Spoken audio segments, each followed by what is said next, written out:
오늘 우리 주시는 하나님의 말씀은 신약 성경 누가복음 5장 27절에서 29절까지 말씀입니다. 신약 97면에 있습니다.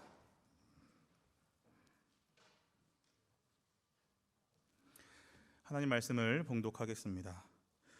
그 후에 예수께서 나가사 레위라 하는 세리가 세관에 앉아 있는 것을 보시고 나를 따르라 하시니 그가 모든 것을 버리고 일어나 따르니라.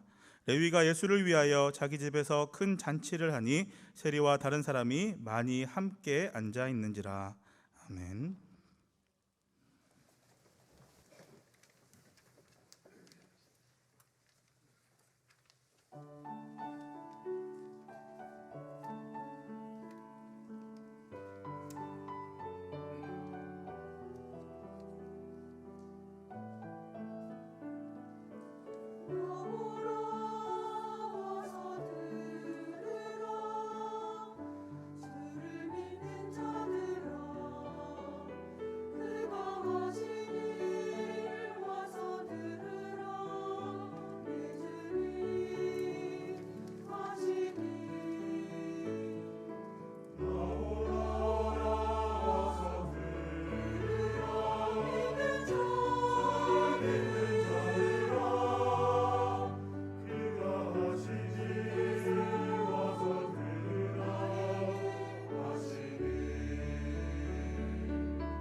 아멘.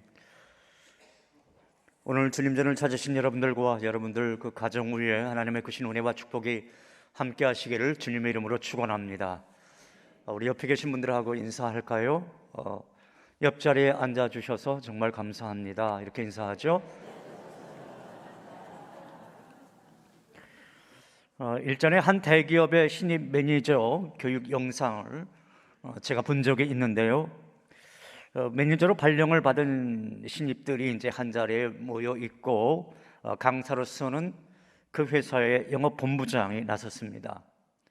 이 영업본부장은 영업사원에서 출발해서 지점장 그리고 영업본부장까지 오른 사람이어서 신입 매니저들에게는 어떻게 보면 전설과도 같은 그러한 존재였어요.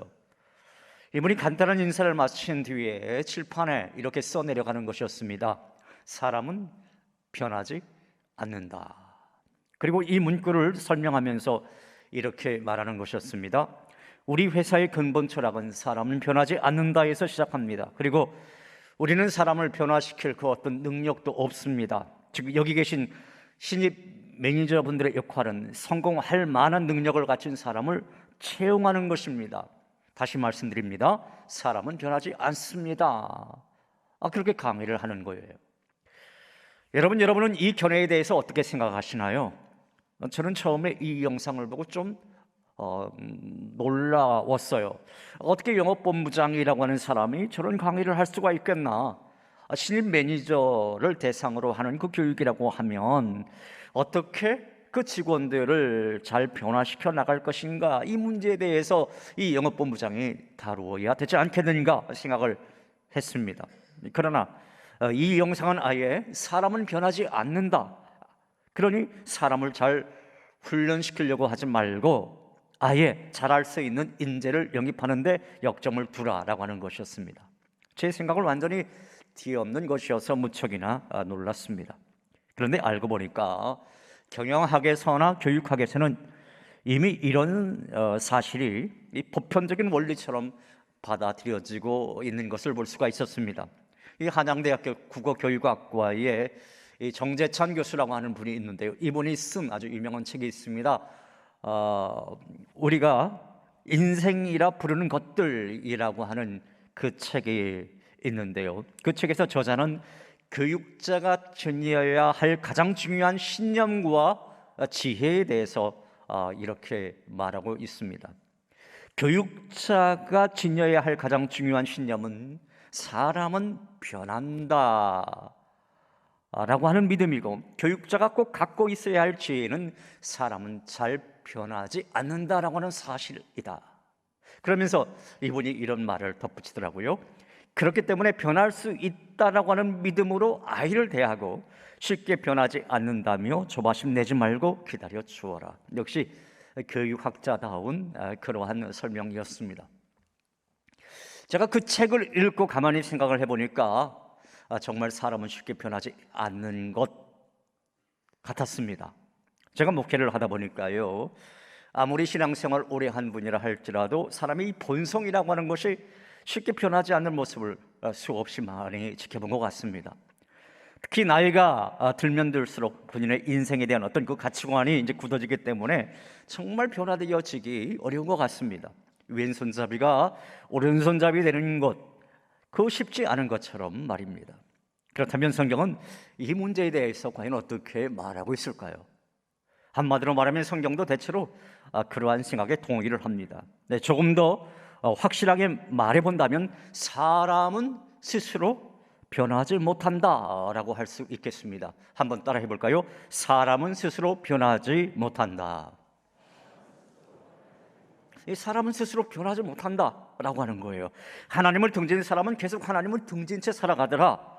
또 죄인은 또 계속 죄인으로, 그리고 악인은 또 계속 악인으로 살아가더라라고 하는 것이 구약 성경에서 이렇게 쭉 흐르는 그 맥락이에요. 그러나 성경은 한 가지 예외가 있다, 그렇게 말하고 있습니다. 사람이 변할 수 있는 경우가 있다라고 하는 거예요. 바로 주님이 함께 하실 때, 우리 주님이 역사하실 때 그 사람은 변할 수 있더라라고 하는 것입니다. 사랑하는 여러분, 여러분은 지금 현재의 모습 그대로 살아가고 싶으신가요? 아니면 미래를 향해 더 나은 삶을 살아가고 싶으신가요? 아니면 외부의 원인을 돌리고 어떤 핑계를 대면서 그냥 원래 여러분의 삶 그대로 살아갈 것입니까? 바라기는 오늘 선포되어지는 이 하나님의 말씀을 통해서 여러분의 자아가 변화되어지는, 그래서 주님의 마음에 합한 자로서의 삶을 살아가는 그런 은혜와 축복이 있기를 주님의 이름으로 축원합니다. 저는 오늘 말씀을 두 가지 메시지로 나누어서 말씀을 전하고자 합니다. 첫 번째 메시지는 이것입니다.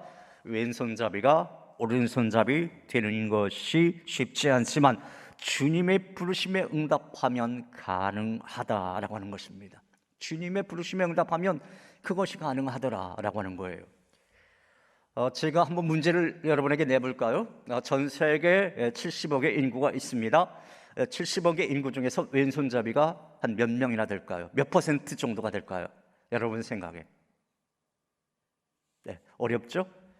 뭐 말하자니 틀릴 것 같고, 말 안 하자니 좀 답답하고, 속으로만 몇 퍼센트일 것이다, 여러분 그렇게 나름대로 지금 생각하고 있을 것 같은데, 놀랍게도요, 과거에도 10%였고 현재에도 10%래요. 꼭 이 10%의 비율을 유지하더라라는 것입니다. 그럼에도 왼손잡이들은 역사적으로 차별을 받아왔어요. 그리고 세상의 대부분의 것이 오른손잡이 중심으로 설계되어져 있는 것을 볼 수가 있습니다. 여러분 한번 자동차를 예를 들어볼까요? 우리가 자동차 운전을 하잖아요. 운전을 하는데 기어가, 우리가 기어 있지 않습니까? 수동으로 할 때 기어가 오른쪽에 있나요? 왼쪽에 있나요? 네? 꼭 오른쪽에 있어요. 왼손잡이에겐 정말 답답하죠.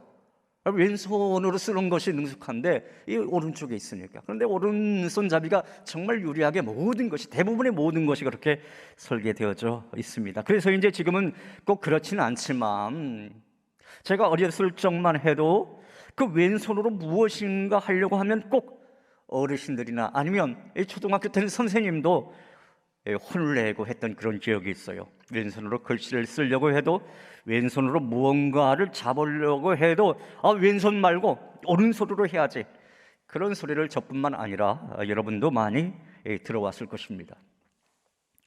혹시 여러분 중에 기억하실는지 모르지만 가수 이적의 왼손잡이라고 하는 노래 부른 것 기억하시나요? 난 왼손잡이야, 뭐 이렇게 하는 노래인데 뭐 어르신들은 뭐 이게 익숙하지 않을 거예요. 그 가사 중에 이런 노래 글이 있더라고요. 모두 다 똑같은 손을 들어야 한다고 그런 눈으로 욕하지 마. 우리가 보면은 이제 손 들 때 저요 할 때 대부분의 학생들이 오른손 듭니까 왼손 듭니까? 오른손 들잖아요. 저요 하는데 이 왼손이 든다고 그런 눈으로 욕하지 마. 난 아무것도 망치지 않아. 난 왼손잡이야. 이 왼손잡이에 대한 편견이 많은 이 세상을 향한 외침의 노래를 가수 이적이 그렇게 불렀던 거죠. 그러나 여러분, 어디 그 왼손잡이가 오른손잡이 되는 것이 쉬운가요? 수 없는 시행착오를 거쳐야, 그리고 수많은 시간을 거쳐야 그때서야 그 왼손잡이가 오른손잡이 될 수가 있는 겁니다. 그만큼 사람이 바뀌는 것이 결코 쉽지만은 않더라는 거예요. 그런데 오늘 본문에 등장하는 한 인물은 주님의 부르심에 응답하면서 그의 인생과 그의 삶이 완전히 바뀌어 나가는 것을 볼 수가 있습니다. 여러분, 그 사람이 누굴까요? 자, 오늘 본문에 보면 오늘 이 이야기를 이끌어가는 한 사람이 등장을 하는데요, 예수님께서 이 사람을 부를 때 그 이름을 레위라고 기록해 놓고 있는 것을 볼 수가 있어요. 오늘 본문 27절에 있는 말씀 같이 한번 읽어볼까요? 27절 같이 읽습니다.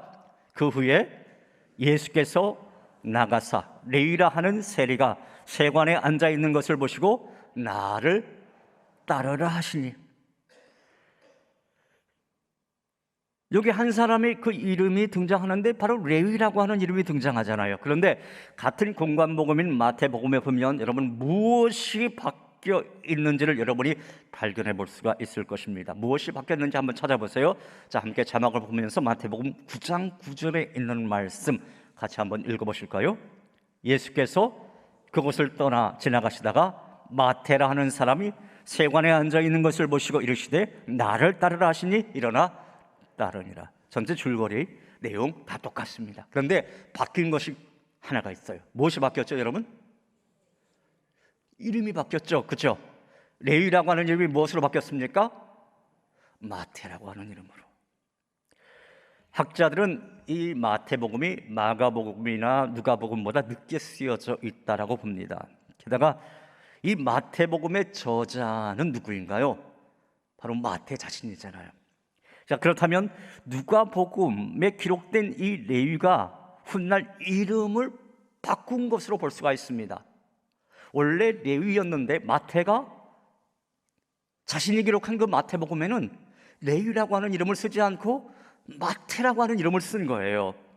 그런데 이 마태라고 하는 뜻, 그 이름의 뜻이 있는데 그것은 하나님의 선물이라고 하는 뜻입니다. 하나님의 선물. 지금까지는 내가 알아서 살아왔어요. 그리고 정말 바꾸기 힘든 자신의 삶을 살아왔어요. 그런데 예수님을 만나고 그의 인생이 바뀐 거예요. 그의 삶이 바뀐 거예요. 마타이, 즉 하나님의 선물로 그의 이름이 바뀐 것입니다. 그러면 레위 시절 이 마태는 어떤 사람이었을까요? 이 레위라고 하는 이름을 봐서 이 사람은 이스라엘 12지파 가운데 레위 지파였을 것임에 분명합니다. 그리고 부모가 이름을 레위라고 지은 데는 부모의 어떤 기도, 부모의 어떤 그 소망이 담겨져 있던 거죠. 레위, 그래 너는 제사장이 되었으면 좋겠다. 아니면 내가 적어도 성전에서 일하는 그러한 사람이 되었으면 좋겠다라고 하는 그 이름으로 레위라고 하는 이름을 지어준 거죠. 우리 이 성도들의 자녀 가운데서도 꼭 그 성경적인 이름을 가지고 이름을 지은 자녀들이 있지 않습니까? 예. 그래서 뭐 신은총, 예. 하나님의 은총 속에 살아가라. 우리 교회에도 전도사님은 신이삭, 너는 이삭처럼 살아가라. 예. 그건 부모의 어떤 기도와 부모의 어떤 꿈이 담겨져 있는 거예요. 레위, 그도 그 부모가 그렇게 기도하는 마음으로 이름을 지어준 겁니다. 그리고 그의 부모는요, 신앙 훈련도 철저하게 시킨 것으로 보입니다. 왜냐하면 여러분 마태복음을 가만히 이렇게 쭉 읽어보면 유독 다른 마가복음, 누가복음, 요한복음과 다른 것이 구약 성경을 많이 인용을 하고 있잖아요. 역사서, 그리고 율법서, 그 모든 것들을 잘 인용하고 있는 것을 볼 수가 있습니다. 이것은 마태가 어렸을 때부터 철저하게 율법 교육을 받아왔고, 그래서 전문적인 수준으로 율법에 대한 어떤 지식을 많이 가지고 있었다라는 것을 알 수가 있어요. 요즘 말로 말하면 교회학교 교육을 아주 어렸을 때부터 철저히 받았던 그런 사람이었습니다. 그런데 이렇게 신앙적 훈련을 잘 받고 하나님을 위해 크게 쓰임을 받을 것이라고 하는 기대를 한 몸에 받고 자란 사람의 직업이 무엇이었습니까? 세리였잖아요. 세리. 하나님의 일꾼이 되어야 할 사람, 부모가 그렇게 기대를 하고 주변 사람들이 그렇게 기대하면서 키웠던 사람이 지금은 하나님 앞에 부끄럽고 사람에게는 경멸의 대상이었던 세리가 되었던 거예요. 그 당시 세리는요, 로마 식민 통치 시대에 생겨난 특수한 직업이었어요. 로마가 식민지에서 세금을 걷어들이기 위해서 현지인들 가운데 고용해서 세운 사람들을 말합니다. 이들은 로마를 위해 과도하게 세금을 거두었기 때문에 이 동족들을 괴롭혀야만 했어요. 게다가 사리사욕으로 착복까지 했기 때문에 이들을 보는 눈이 그리 고울 리가 없었습니다. 그래서 매국노라고 경멸을 했고요. 또 창녀나 죄인들처럼 천시당했던 그런 사람이 바로 레위라고 하는 그 직업을 가진 사람들이었어요. 이와 같은 이유로 레위라고 하는 이름은 마태에게는 정말 기억하고 싶지 않은 그런 이름이었을 것입니다. 그런데 예수님께서는 그 사람을 그렇게도 사람들이 싫어하는 그 세리를 자신의 제자로 부른 거예요. 예수님은 세리 레위가 훌륭한 인물을 가진, 또 인품을 가진 그러한 사람이었기 때문에 그를 제자로 부른 것이 아니었습니다. 레위가 가지고 있는 많은 재산 때문에 제자로 삼아 주었던 것도 아니었어요. 그에게는 예수님의 제자가 될 만한 그 어떤 조건도 없었습니다. 그런데도 예수님은 세리 레위를 제자로 부르시고 그의 이름과 그의 신분까지 마태로 바꾸어 주었던 것입니다. 바로 여기 하나님의 은혜가 있는 거예요. 여기 하나님의 은혜가 있는 것입니다. 하나님께서 레위를 아무 조건 없이 불러주신 것처럼 오늘 저와 여러분도 어떤 외적인 조건 모시고 우리를 불러주시고 우리를 자녀 삼아주신 것이 아니라는 거예요. 우리는 하나님의 자녀가 될 만한 그 어떤 조건도 갖지 못했던 그런 사람들이었습니다. 그런데 우리가 이렇게 하나님의 자녀가 될 수 있었던 것은 전적으로 하나님의 은혜 때문인 줄로 믿습니다. 하나님께서는 우리를 보실 때 초라한 현재의 모습을 보시지 않습니다. 영국의 유명한 이 성경 주석가고 많은 주석책을 낸 윌리엄 바클레이라고 하는 분이 이런 말을 했어요. 예수님은 세관에 앉아있는 레위라고 하는 이름을 가진 세리를 보셨을 때 그 안에 있는 위대한 전도자 마태를 보셨다. 그의 겉모습만 그리고 현재의 그의 어떤 직분, 직업 본 것이 아니라 그의 내면 속에 있는 어떤 것을 보았다라고 하는 거잖아요. 마찬가지로 여러분, 우리가 처음 예수님을 만났을 때 우리 모습이 어땠습니까? 믿음에는 어린아이 같았잖아요. 영적인 능력 하나도 갖추지 못한 그런 나약한 존재였습니다.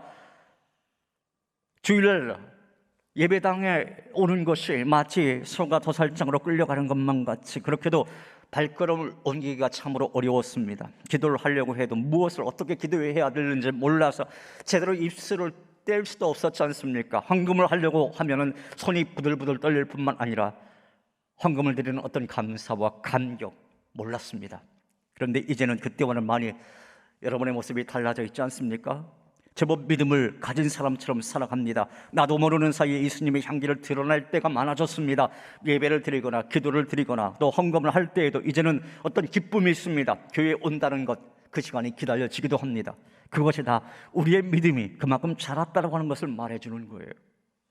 하나님은 이렇게 조금씩이나마 변화되어져 가는 우리의 모습을 기대하시기에 우리를 하나님의 자녀로 삼아 주시는 것입니다. 레위라고 하는 이름이 마태라고 하는 이름으로 바뀐 것처럼 하나님께서는 자신의 힘으로는 변화되기에 힘든 우리를 과거의 레위의 이름을 버리고 새로운 마태가 될 수 있도록 그렇게 인도해 주신 것입니다. 사랑하는 여러분, 이 시간 아직도 레위의 삶을 살고 있는 분들이 혹시라도 있다라고 한다면 주님을 인격적으로 만나서 그 삶을 청산할 수 있으시기를 간절히 바랍니다. 그리고 이미 주님을 만나서 마태로 변화된 분들은 더욱 힘차게 마태의 삶을 살아가는 그런 은혜가 있기를 주님의 이름으로 축원합니다. 이어서 오늘 말씀의 두 번째 메시지는 이것입니다. 주님의 부르심에 응답하고 올바로 변화되어지면 그의 삶은 잔치하는 기쁨의 삶을 누릴 수 있게 된다라고 하는 것입니다. 잔치하는 기쁨의 삶을 누릴 수 있게 되더라라고 하는 것입니다. 예수님께서 수많은 사람에게 하나님의 나라에 대해서 가르쳤어요. 그리고 가르치신 후에 세관 앞을 이렇게 쭉 지나가시는데 레위라고 하는 사람이 세관에 앉아 있는 것을 보셨습니다. 다른 사람을 몰라도 예수님은 그 레위의 마음을 꿰뚫고 있었어요. 그리고 그의 고독한 마음을 알고 계셨고 그의 목마름을 알고 계셨습니다. 그래서 그를 불러주셨던 거예요. 나를 따라 오너라, 그렇게 말입니다. 그랬더니 그가 자기의 모든 것을 버려두고 예수님을 따랐다라고 하는 그 성경의 대목이 있잖아요. 여러분, 예수님께서 저와 여러분도 나를 따르라고 그렇게 불러주셔서 이 자리에 앉혀주신 줄로 믿으시기 바랍니다. 내가 어렵고 힘들 때, 그래서 스스로 소외된 마음으로 외로움 속에 빠져 있을 때 예수님이 내 모습을 보고 계셨던 거예요. 나의 고통을 다 알고 계셨던 것입니다. 나의 외로움, 나의 어떤 고민, 나의 아픔, 나의 부족함을 다 아셨던 거예요. 알고 계셨을 뿐만 아니라 우리의 문제를 해결시켜 주시고자 끊임없이 우리 영혼의 문을 두드리고 우리를 불러주셨던 것입니다. 여러분, 김춘수 시인의 꽃이라고 하는 그 시를 여러분 기억하시나요? 내가 그의 이름을 불러주기 전에는 그는 다만 하나의 몸짓에 지나지 않았다. 내가 그의 이름을 불러주었을 때 그는 나에게로 와서 무엇이 되었다고요? 꽃이 되었다. 그런 시 여러분 많이 읽어보시고 또 그 시에 대한 감흥이 또 남다를 것입니다. 세상에 쓰레기 취급받던 그 레위, 하나님 앞에서도 별 볼 일 없었던 그 레위, 주님께서 불러주시기 전에는 하나의 몸짓에 불과했던 그 레위, 주님이 불러주었을 때 드디어 그는 마타의 하나님의 선물이라고 하는 그 이름을 가진 꽃이 되었던 것입니다. 의미 있는 삶이 비로소 시작이 되어진 거예요.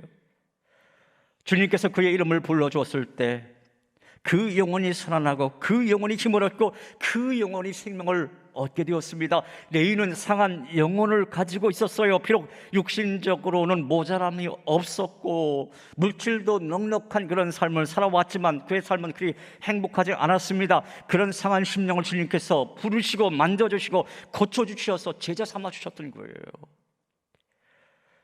사실 여기에서 그 레위가 제자가 되었다라고 하는 건 오늘 우리에게 그렇게 큰 의미를 주지는 않습니다. 더 중요한 것이 뭐냐? 그렇게 하시는 예수님의 모습이에요.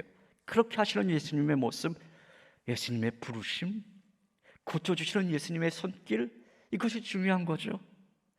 그런 예수님께서 오늘 또 우리 이름을 불러주었어요. 아무개야 라고 하면서 여러분, 오늘 여러분을 깨워주신 것입니다. 아침밥 먹게 하시고 성전으로 발걸음 옮기게 해주신 거예요. 또 우리 어떤 상한 심령 만져주시고 우리의 연약함을 치유해 주시고 우리를 회복시켜 주셨습니다. 사랑하는 여러분, 오늘도 이 예배를 통해서 여러분의 모든 것이 치유되고 회복되는 그러한 역사가 있기를 간절히 소망합니다. 레위가 그렇게 예수님의 부르심에 응답하고 그의 심령이 치유된 후에 그는 어떻게 합니까? 오늘 보면 29절에 있는 말씀 같이 한번 읽어볼까요? 29절 같이 함께 읽습니다. 레위가 예수를 위하여 자기 집에서 큰 잔치를 하니 세리와 다른 사람이 많이 함께 앉아 있는지라. 레위가 예수님을 만나 이제 새 사람이 되었어요. 그 후에 주님의 제자로까지 부르심을 받은 뒤에 예수님을 모시고 자기 집에 와서 여러분 무엇을 했다고 성경은 기록하고 있습니까? 큰 잔치를 베풀었다. 그렇게 성경은 기록하고 있어요. 그렇다면 레위는 왜 예수님을 초대해서 그렇게 잔치를 베풀었던 걸까요? 주변에 많은 세례들 불러 모으고 또 다른 사람들 함께 불러 모아서 잔치를 했던 그 이유가 뭘까요? 기뻤기 때문인 거죠. 기뻤기 때문에. 자신이 지금 레위의 삶을 청산했어요. 그리고 이제 하나님의 선물, 그 이름을 가진 마태라고 하는 삶을 살게 된 것이 너무나 기뻤어요. 그래서 잔치를 베풀지 않을 수 없었던 것입니다. 그러니까 레위에서 마태가 된 뒤에 그는 상상했던 그 이상의 기쁨을 맛보게 되었던 것입니다. 레위 시절 그는 하나님 앞에 제대로 설 수 없었던 어떤 영적인 무거운 짐을 가지고 있었어요. 부모님의 기대를 저버렸던 그런 삶. 왜냐하면 부모님은 너는 제사장이 되었으면 좋겠다, 성전에서 일하는 사람이 되었으면 좋겠다라고 했는데 세리가 되었잖아요. 그 어떤 아픔이 그에게는 있었거든요. 그리고 주변 사람들로부터 야, 제 어렸을 때는 좀 괜찮았는데 왜 저렇게 세리가 될 수밖에 없었던 저런 사람이 되었느냐, 손가락질을 받아왔는데 이제 그 억압 속에서 해방이 되었거든요. 주님이 불러줬어요. 메시아가 불러줬어요. 그것도 제자로 너는 나를 따르라고 불러줬어요. 그러니까 감격이 있었던 거죠. 기쁨이 있었던 거죠. 그래서 그는 잔치를 베풀지 않을 수 없었습니다. 20세기 최고의 사상가라고 하는 C.S. 루이스, 제가 여러분들에게 언급하잖아요. 그분이 쓴 아주 좋은 책이 있습니다. 예기치 못한 기쁨이라고 하는 책인데요. 여러분들도 그 책을 꼭 좀 읽어봤으면 좋겠어요. 이분이 원래 무신론자였잖아요. 무신론자였는데 그가 예수님을 믿었어요. 예수님을 믿고 자서전적인 어떤 기술을 해놓은 그 책인데 이제 그분이 그러한 말을 합니다. 난 예수를 믿은 후에 정말 큰 기쁨을 맛보게 되었다. 그러면서 그가 이런 말을 해요. 자신이 경험한 이 기쁨은 예기치 못한 기쁨이다. 예기치 못한 기쁨이라고 그가 표현을 하고 있습니다. 뭐냐? 자신이 노력해서 얻은 것도 아니고 또 자기가 기대하다가 얻은 그런 기쁨이 아니라 전적으로 주님께서 나를 찾아와 주셔서 나를 만나 주셔서 얻게 된 그 기쁨이기 때문에 이 기쁨은 예기치 못한 기쁨이었다. 그렇게 말하고 있는 것을 볼 수가 있습니다. 그러니까 오늘 본문에서 마태가 잔치를 베푼 이유도 바로 이 예기치 못한 기쁨을 그가 맛보았던 거예요. 그리고 이 예기치 못한 기쁨은 누구라도 예수 그리스도를 인격적으로 만난 사람이라고 한다면 다 맛보게 될 수 있는 그러한 기쁨인 것입니다. 저도 이 기쁨을 맛보았습니다. 투병 과정 속에 여러 가지 어려움이 있었지만, 절망할 수 있었지만, 우울증에 빠질 수 있었지만 그 모든 것을 끊고 그래, 주님이 나와 함께 하는 것 제가 확신하니까 어려움 속에서도 기뻐할 수 있었습니다. 항암 치료 적극적으로 받을 수 있었습니다. 187차라고 하는 항암 속에서도 이렇게 견디고 여러분들에게 설교할 수 있었습니다. 이것은 하나님의 귀한 역사였던 것이죠. 저뿐만 아니라 여러분 중에 많은 분들도 이미 그러한 기쁨을 맛보았을 것입니다. 어려움 속에 있었지만 그래도 주님이 나에게 주신 어떤 기쁨이 있어. 주님이 계시기 때문에 나는 이것을 견뎌내고 있어. 그런 기쁨 이미 여러분도 맛보았을 것입니다. 그런데요, 여러분, 이 기쁨을 맛본 사람은 예배 시간에도 기뻐하는 모습이 있어야 합니다. 예배 시간에 어떤 세상을 다 잃어버린 것처럼 한숨을 쉬는 것이 아니라 정말 주님 전에서 예배하는 기쁨이 우리 심령 가운데 넘쳐 흘러야 된다고 하는 것이죠. 제가 전에 있던 교회에 있을 때에 국제 예배를 담당하던 그 미국 국적을 가진 목사님, 우리 교회도 한번 그분이 오셨었어요. 찬양 예배 때 아주 오래전에 오셨었죠. 빌 메이저스 목사님. 그분과 함께 이제 미국의 이제 동부, 이제 중부, 서부에 있는 그 교회들, 여러 교회들을 이렇게 쭉 탐방을 하고 둘러본 적이 있습니다. 교회를 다 탐방을 한 후에 다시 한국에 돌아오면서 이제 그분이 저에게 이런 말씀을 하시더라고요. 그 비행기 속에서 이런 말씀을 하세요. 민 목사님, 한국 교회와 미국 교회의 가장 큰 차이점이 무엇이라고 생각하시나요? 저보고 독후감수라고 하는 것도 아니고 숙제 아닌 숙제를 내줬어요. 네, 그때 제가 엄격하게 대답했던 그 대답이 바로 이런 대답이었습니다.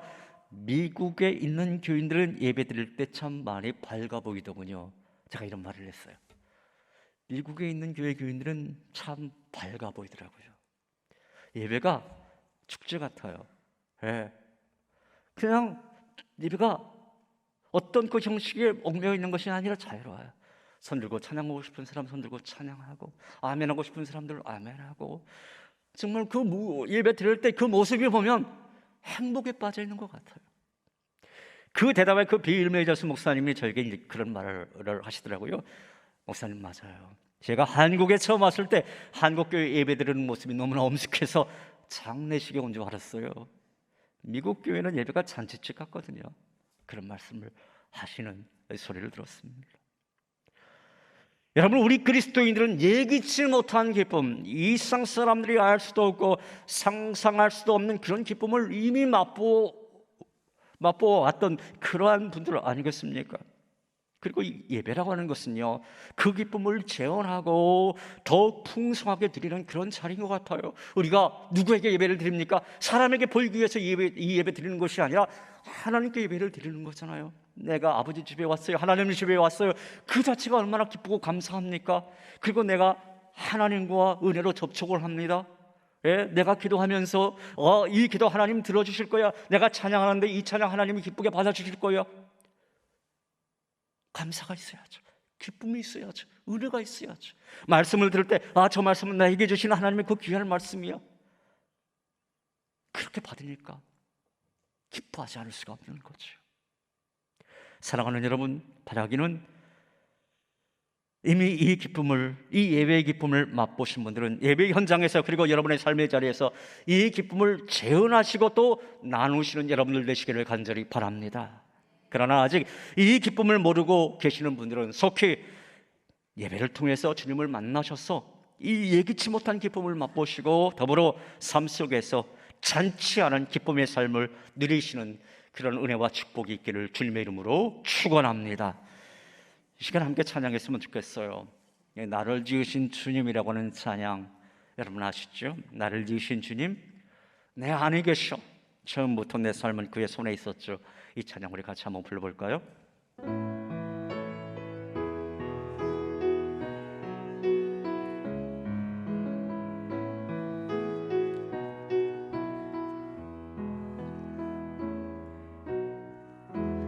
나를 지으신 주님, 내 안에 계셔.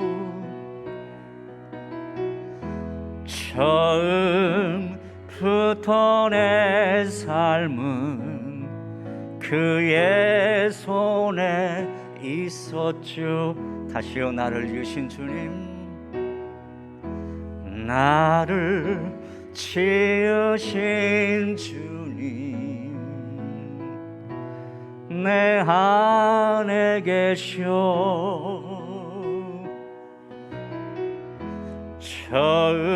처음부터 내 삶은 그의 손에 있었죠. 내 이름 아시죠?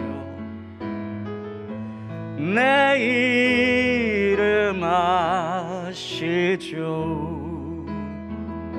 내 모든 생각도 내 흐르는 눈물 그가 닦아주셨죠. 그는 내 아버지, 그는 내 아버지, 난 그의 소유. 내가 어딜 가든지 날 떠나지 않죠. 내 이름 아시지요? 내 이름 아시죠? 내 모든 생각도 아바라 부를 때 그가 들으시죠. 우리 양손 높이 들고 찬양할까요? 내 이름 아시죠? 내 이름 아시죠? 아멘. 내 모든 생각도 내 흐르는 눈물, 내 흐르는 눈물 그가 닦아 주셨죠. 내 이름 아시죠? 내 이름 아시죠? 내 모든 생각도 아바라 부를 때 아바라 부를 때 그가 들으시죠. 그 손을 여러분 가슴에 품고요. 나를 지으신 주님, 나를 지으신 주님, 내 안에 계셔.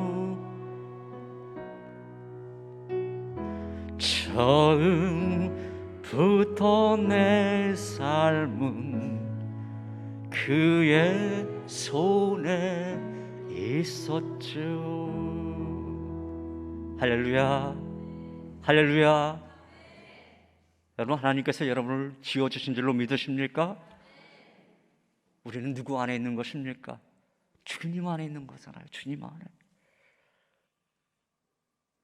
처음부터 내 삶은 하나님의 손 안에 있었던 그런 하나님의 백성 아닙니까? 하나님이 여러분을 다 아세요. 여러분 한 분 한 분을 다 아세요. 여러분들의 고민이 무엇인지, 여러분들의 무거운 짐이 무엇인지, 지금 해결해야 될 그 어떤 문제가 무엇인지 주님은 이미 다 아시는 줄로 믿으시기 바랍니다. 그 주님이 여러분의 흐르는 눈물 닦아주시고, 야, 너무 힘들게 살지 마, 잔치하는 사람처럼 살아, 그렇게 말씀하잖아요. 어려움이 있지만, 고난이 있지만, 어려움 없고 고난 없는 사람 어디 있습니까? 다 있어요. 다 힘들어요. 그렇지만 너 그렇게 살아갈 수 있는 그런 존재가 아니야.